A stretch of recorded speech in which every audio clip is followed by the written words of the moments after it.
All right, President Trump is claiming the U.S. has, quote, total control over the Strait of Hormuz and says the U.S. might keep it. But Tehran is pushing back, saying the strait remains blocked until its demands are met.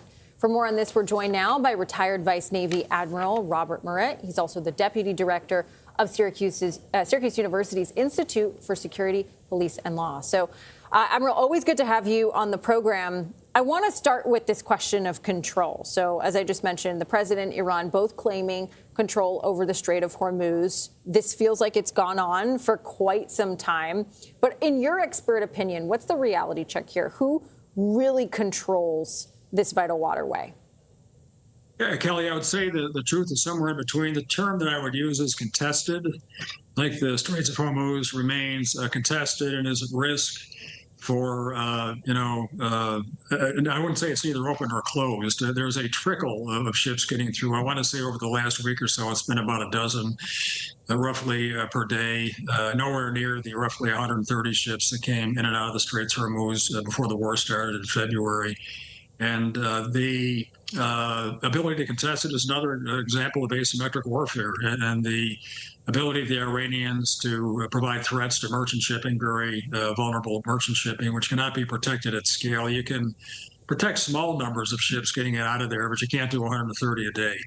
And just because they have access to cheap, affordable weapons that haven't been destroyed yet, they're going to be able to contest it for some time into the future. A final comment I would make, Kelly, is eventually there's going to have to be a diplomatic agreement with Iran to reopen the straits and some kind of an understanding, which will be in exchange for removing perhaps the blockade and some of the other pressure that we're putting on them now. Yeah, it really is a thinly threaded needle here. And we're talking about implications. The stakes could not be higher when it comes to economic implications, geopolitical implications. Admiral, with your specific background, what do you think? Is there a way of breaking any sort of chokehold or deadlock in the strait? Yeah, Kelly and Tom, I know you're very familiar with negotiating with the Iranians. As I said, I think there's going to they're going to have to come to some kind of agreement to reopen it. It'll probably be reopened under new management with some kind of a face-saving toll or something, monetary contribution for the ships that pass through it eventually, in return for us, lifting the blockade that we have and other things relative to financial sanctions on their POL industry and unfreezing some of their assets in Western banks, and that'll be the basis for the negotiations. However, and Tom, as you're fully aware, very hardline leadership that we have in Iran right now, which is probably tougher to deal with than it was before February. So, final comment, these negotiations could take place for some time, and we could have to maintain a force posture in the Middle East for, months and months into the future. I want to switch gears while we have you. So Senate Democrats, they're demanding answers over conditions aboard the USS Abraham Lincoln. It has had a record-setting deployment. There's concerns about food shortages, plumbing issues, mental health crises. In your experience, what issues can occur when a crew has been deployed at sea for so long? Yeah, Kelly, just full disclosure, I spent a lot of my adult life in aircraft carriers. The point I would make is that optimal, what we call operational tempo and cruise tempo for an aircraft carrier is about a 6 or 7, maybe 8-month deployment. We try to keep them in that cycle.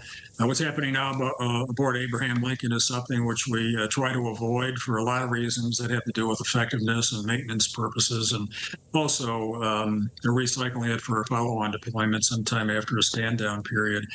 It's tough. It's very difficult. They have not really had a significant port visit for their entire deployment. They left San Diego last November, and they did a brief stop in Guam and another very brief stop in Oman, which don't really constitute our port visits. So it's been tough on the crew.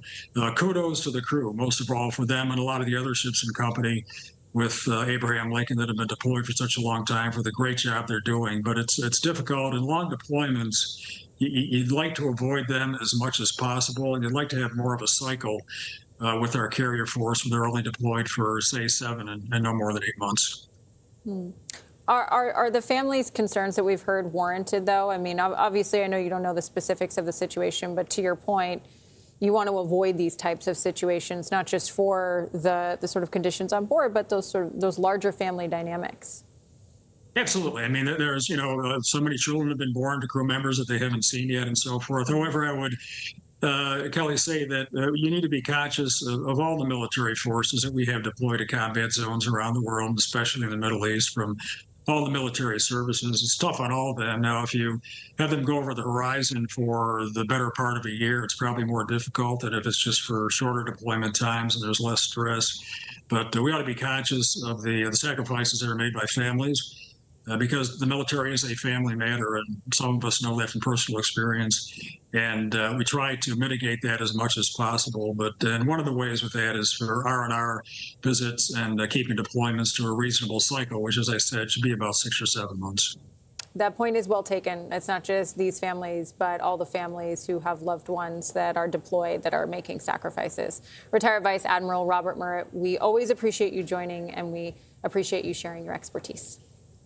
Good to see you.